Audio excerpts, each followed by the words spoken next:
This is Gerardo Del Real with Resource Stock Digest. Joining me today is one of the most active investors and speakers on the circuit, Mr. Thom Calandra. Thom, how are you?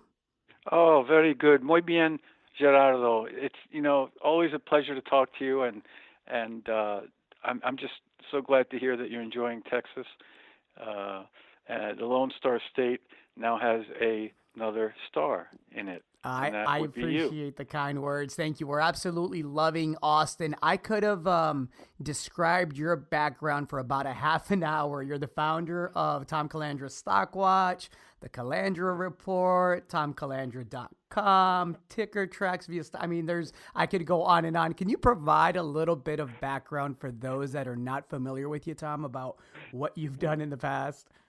Yeah, I mean, the big score, Gerardo, was the Market Watch, right? Correct. We started MarketWatch.com in 1995/96 when the internet was going. I had been working in London at Bloomberg, lifelong journalist, and at that point I had been working for wire services, newspapers, magazines, and so on, mostly in financial. And my former editor at the San Francisco newspaper said, you're doing this stuff in London. There's this thing called the internet and the World Wide Web, and we have free data. We're going to give away the free data, 15 minutes delayed. It was the first company to do this, Data Broadcasting Corporation. Why don't we build a news product around it? We did. Our timing was impeccable. Then we sold a third of the equity to CBS, another third of the equity to the Financial Times. I went to London again for another 2 years with my family to build FT Market Watch, and the whole Market Watch juggernaut became big, and we sold it to Dow Jones, the Wall Street Journal, in 2004 for $518 million cash. And it's still, I'm not associated with it anymore. I was the editorial person, so I was one of three, or four people that started the company. My former editor was the CEO. And it's still the largest financial news service, Gerardo, on the internet for free. The largest, and it's something like, I'm told, the 40th or the 42nd largest website and service of any type. Wow. So it's like, wow, that beats dating sites and pornography. Yeah, We tough created a tough to monster. beat. That's tough. That's tough company to compete with, Thom. You're doing a Yeah. heck of a job, obviously. So And that was lucky, yeah, and that was lucky, and Gerardo, that created that kind of sparked my reach. Like why should people listen to, what Thom has to say about the markets or about this investment or that investment or his reporting? But the fact is, we had tremendous reach. I mean, at some point, at one point we had a television show for 5 years on CBS. I was on the news with, I'd be the guy saying, and now Dan Rather, and so other announcers would say, and now for the CBS Market Watch, here's Thom Calandra in San Francisco. right. And then we built newsrooms around the world. So, just got lucky and lucky enough to have a lot of hardworking, smart journalists and executives and salespeople, and it was a good advertising model as well. All that kind of stuff. So That's anyway, fascinating. That's fascinating. yeah, So you have nearly 4 decades of experience, right? Let's talk yeah. 2019. Let me pick your brain a little bit, Thom. What Mm-hmm. is attractive to you out there? What are you looking at right now where you see compelling risk reward propositions?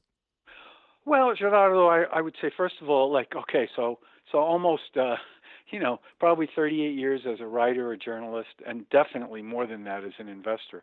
And I've made every mistake in the book, just like a lot of us have. Guilty. And Yes, some of, sir. yeah, guilty as charged, and some of those mistakes have been innocent mistakes. I crossed the line once with the SEC and paid for that and wrapped that up very happily and niftily, thank you. And it was probably the best thing that ever happened to me in my life, that whole situation. Right. Because it sets a perspective. But when it comes to investing, it's so easy to make these kind of mistakes. I was out to dinner last night at a pizza place here in Marin County, California, where we live, and my friend Dan, who's also a subscriber to the Calandra Report, said, how do you filter all this stuff? And I said, it's tough, especially when markets heat up. I mean, here we are now in 2019. If this had been mid-December 2018, everybody was fleeing small caps, micro caps, and especially Gerardo, the resource stocks, the metals mostly, right?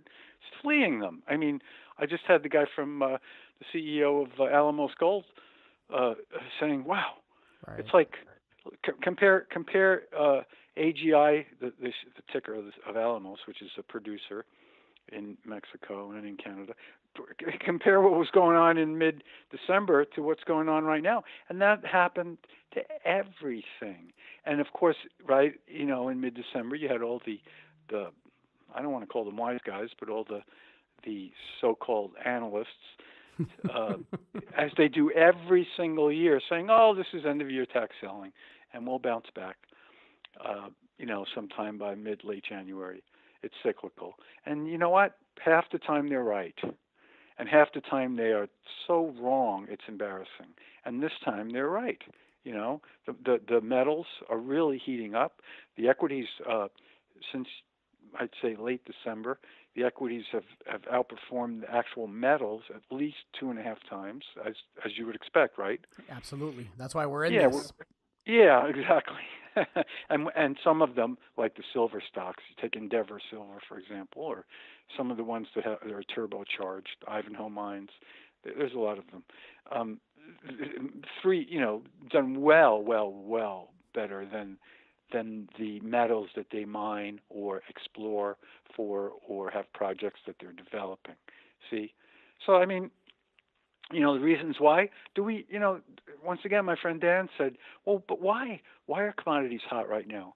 And I said, "Dan, one mistake that I always used to make was trying to figure out all the reasons why." He says, "But wait, Tom, the dollar sometimes the dollar is strong and gold goes up, and sometimes it's down. And don't blue chips go down when gold goes up?" And I said, "Dan, this is an ordinary engineer Right. here in the Bay Area. Nice guy. He'll be my objective correlative. So Absolutely. he's an engineer for PG&E. So I said, and he's got money like we all do, right? I said, Dan, don't try to get into the whys all the time. Try to have a secular view, your own personal secular view of what you see and how you see it transpiring, and then try to stick to that. Because if you're going to try to get into all this stuff, there's correlation here, there's no correlation here. Did you see the Fibonacci the other day? Fibonacci. I mean, I'm still working on, some of the Italian directors. I haven't seen any of their films, and they're talking to me about Fibonacci and charts. Right. I mean, it's like, okay, stop. Come up with a secular view. That's all, and stick to it. Excellent. So let's talk sector-specific commentary. Are there certain sectors within the resource space that you're more bullish on? So do you prefer the gold and copper as I do? Are you more into the leveraged silver plays? What's your approach there, Thom? I'm not. Yeah, interesting. I've been spending a lot of time, like the last 12 years, but definitely the past 12 days and 12 weeks, on the royalty companies. Interesting. And what happens is, the royalty companies don't kick in unless there is a true flow of money into the sector. And I'm talking any kind of royalties, not just, you could have agricultural royalties, you could have streams, you could have, but mostly I'm talking about the metals, right? Net smelter returns. And right now, those have been tremendous. The royalty companies probably are outpacing most of their peers. Absolutely. So you like the royalty companies. Are there any specific names? And I know that you have a subscription service, so I don't want you to give them away, but is there one that you could share with us? Well, yeah, sure. Absolutely. And, my model is at the Calandra Report, we have about 750 subscribers. They pay, once you lock in, they pay the same, they keep that price. So this is the Calandra Report from the old days, right? When I had like millions of people, right? Literally, Nielsen audited millions of people coming and looking at our stuff, and also listening to TV, radio, the internet. But I would say the things that I follow, I tend to own, and I let folks know, hey, I'm going to buy this. Not always, but most of the time. And most of the companies that I own that I'm passionate about, I've owned for a long time. I mean, Ivanhoe Mines, the one in Africa, I've owned it since 2003 when it was a private company, and I was there with Robert, the CEO, at the Plot Reef, the platinum project that Mr. Friedland has there. And That's then been a fun ride for you, I imagine. Yeah, I mean, obviously, it's really bouncing back now because of the copper in the Congo at Kamoa Makoko. But let's go back to royalties for a second. I mean, there are 4 royalty companies whose shares I own. The ones, and it's fairly well known. EMX, which is based in Colorado, they're in jurisdictions around the world.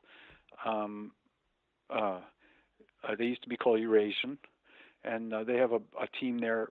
Dave Cole, Dave Johnson, Michael Wynn, Scott Close, et cetera, that are that have built accelerated what you call they're everything. They're an accelerated project generator. They're a collector of royalties.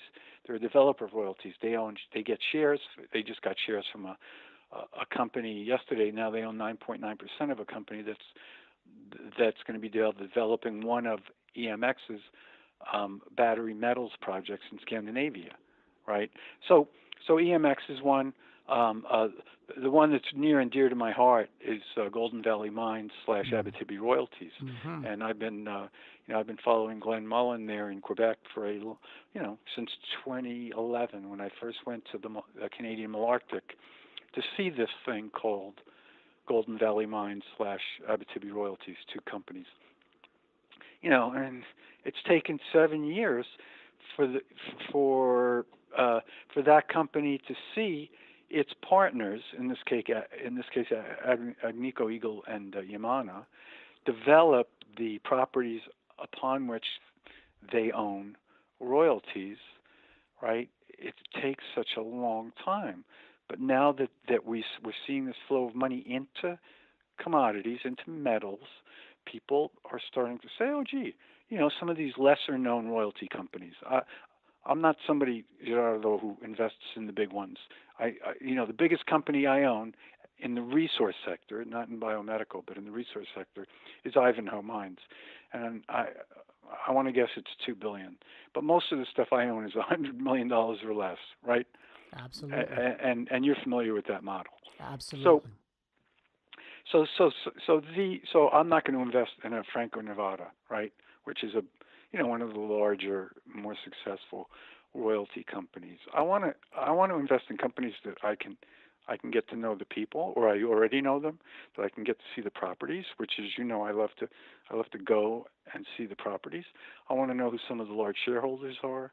I want to see if I'm missing something. And then I tap people, who, let's say, are much more mathematically inclined, like our kids, than I am, right? And much more willing to look at everything, whether it's the financials on a pre-feasibility or an economic assessment, or are they returning capital to shareholders? What is this project for real? Are the capex, if it's a project, are the capex estimates for real, or is this hocus pocus? So I mean that's a long answer to your question. And then, Charlotte, you mentioned copper or gold. I mean, the metals that I'm excited about, I've always been a gold bug. I mean, I dyed my hair gold in 2002 when we were 2001 maybe. Anyway, when we were living in London the second time, because I said, okay, gold's going to go over $400, and Good when timing. it does, I'm going to dye my hair gold. Good timing. Sure enough, I went down the high street and dyed my hair gold. But so I love gold. I don't dislike silver. I have some people, some companies like Endeavor Silver that are important to me, mostly because I follow mostly their executives. In the case of Endeavor, it's Brad Cook, because of some of the other companies Sure. that he's created, like Aztec Minerals in Mexico / Arizona, that kind of thing. I don't know why. I mean, we own plenty of silver here at home. I mean, we have hundreds of pounds of silver. You know, what they call 92% junk silver, coins, silverware, silver certificates. Sure, I mean, silver is interesting, but for me, when I look at a metal as a currency, it has to be it's gold, right? And so on the financial side, you know, when I look at the financial metrics of a metal and whether it could truly become or reemerge as it was centuries ago, you know, and even decades ago as a currency, that's gold for me. But I also love copper, right? And as a very smart guy whose name I just mentioned from Ivanhoe once told me, he said, always be long whatever China is short of. Hmm. And China has been short copper for a long time. And so I know we have many challenges on this planet. I'm probably reading too many books that discuss those challenges that we have on this planet when it comes to overpopulation and overmining of resources, and when are we going to every improvement we make moves us a step closer to destroying the planet, and that includes a lot of things, machine learning. So, for example, AI. Mm-hmm. But you know, as long as we're alive, you and I, and you know, and we realize what it takes to be a manufacturing world. This is still the great industrial revolution. It never ended. Copper's, you know, copper is the raison d'être, the chief building material, the building block of the world. Probably more so even than fuel. That's well said, Tom. So be long, whatever China is short. I love that. You are often at conferences. You were kind enough to have me on your precious metals panel a year or two ago in New Orleans. You travel, you do site visits. I mentioned you've been doing this for a little over 4 decades. I was corrected. And so, how can people benefit from those insights, Tom? How can people get in touch with you if they want to subscribe and they want to follow you around on the site visits with your investment endeavors? Oh, I love that. I mean, right now, well, of course, the Calandra report, and we charge $229 a year for it. If you have a sob story, please let me know. Whatever you come in at, and I have folks who are still paying $39 a year for it, right? Because they have a recurring, Right. you know, they have a recurring membership, and I just let them stay at that. But you know, I like to manage. I don't like the word manage. I like to handle our subscribers in a very personal way. I mean, I don't know all of them, but I probably know half of them. And Wow. some of them have been with me since 1998, with the former The Calandra Report and Thom Calandra's Stock Watch and Market Watch and Ticker Tracks and all that other stuff. So I'd say, you know, go to thomcalandra.com, thomcalandra.com, and there are some pieces that are that you can access there that are for free, but not many. I mean, there are probably dozens and dozens of them going back over the past 8 or 9 years, but we don't give it away. We stopped. This is interesting, maybe for you, Gerardo. I stopped distributing any of the material to anyone except subscribers, and it's always under lock and key. So, and then once in a while, I'll put something out. You know, I got a lot of interest in a biomedical company in Halifax that I follow and that we own a lot of, and you know, after a while, so many people are saying, "Oh, what do you think about this? What do you think about that?" And I say, "Well, it'd be nice if you subscribe, but okay, here I'm gonna post this one 2 days afterwards, and it discusses this, you know, this immunotherapy company. There you So go. there you go. And if you like the product, you know, maybe you'll think about subscribing. and then so I mean, right now our investors are doing well. It hasn't always been like that. I mean, as you know, many of us got faked out 6 or 7 years ago, and we thought the gold price was going to come back and the metals prices were going to come back.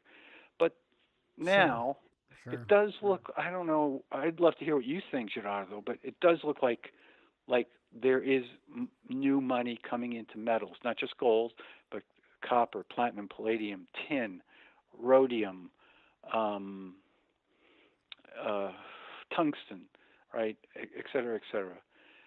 Uh, I I agree don't with know. you. Yeah, no, I absolutely agree with you. I mean, even if we look here in the just recently in dollar terms, January saw, I believe, something like $3.1 billion in net inflows into gold. Central banks in 2018 were buying like they haven't bought in a long time. I think central bank demand increased 74% or something like that in 2018. And so we're talking about gold here. And I think when you look geopolitically at everything that's happening, not just here, but overseas, and you look at central banks and their influence on markets and the fact that it's very apparent now with Fed Chairman Powell's recent pivot that he's paying attention to the stock market and the Fed put is there.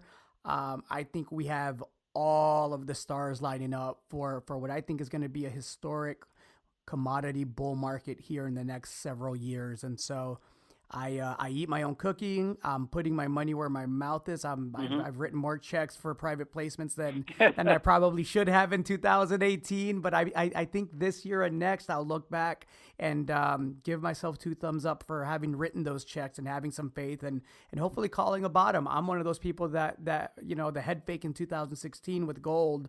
I fell for that head fake, and so we pay for past sins by seeing shares that we bought at 50 cents go down to 10 cents. But if you have the wherewithal to know the management, to know the assets, to know the business plan, then those 10-cent shares can go to $2 and $3. We've seen it in the past. It's a cyclical sector. It's why I do it. And other than playing baseball for the Chicago Cubs, there's nothing I'd rather do. That's true. Well, spoken like a good Catholic, Gerardo. There you I, I'm go. just I'm just guessing, but Once upon a time. well, yes. Well, I'm in that club.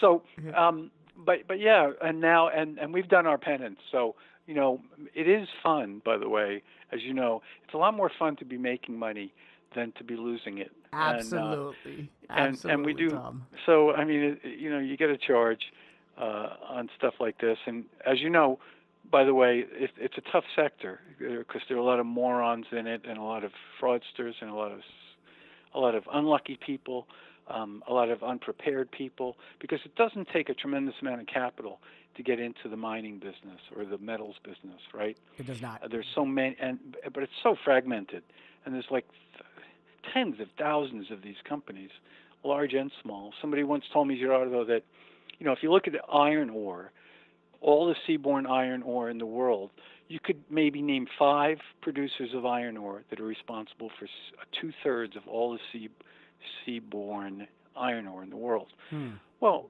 do that with gold, you can't. You'd go into the hundreds of companies, right? That are out there shipping gold, actually producing it and shipping it, Sure. and that's crazy. Takes care of our due That's diligence for us, Tom. So helps out, yeah, right? yeah. There's too Yeah. many companies, too Tom, many. So that's one of the dangers. absolutely. Well, Tom, I want to thank you for taking the time to come on. I hope you join me here in the next month or two. I get the feeling 2019 is going to be very, very interesting. You have such a varied background and so many insights, Tom, that I think it'd be fascinating to have you on every couple of months just to get your take on where things are. Well, it's been a tremendous pleasure, Gerardo. It's great to hear from you, and I hope hope we can say todo bien, when, in a few months, and all is well, and hopefully cross your fingers and pray if you're Catholic, or just meditate if you're not, There you go. and we'll get and hopefully we'll hit it out of the park. There you go. Fingers are crossed. Tom Calandra, TomCalandra.com. Thank you, sir. Thank you, Gerardo.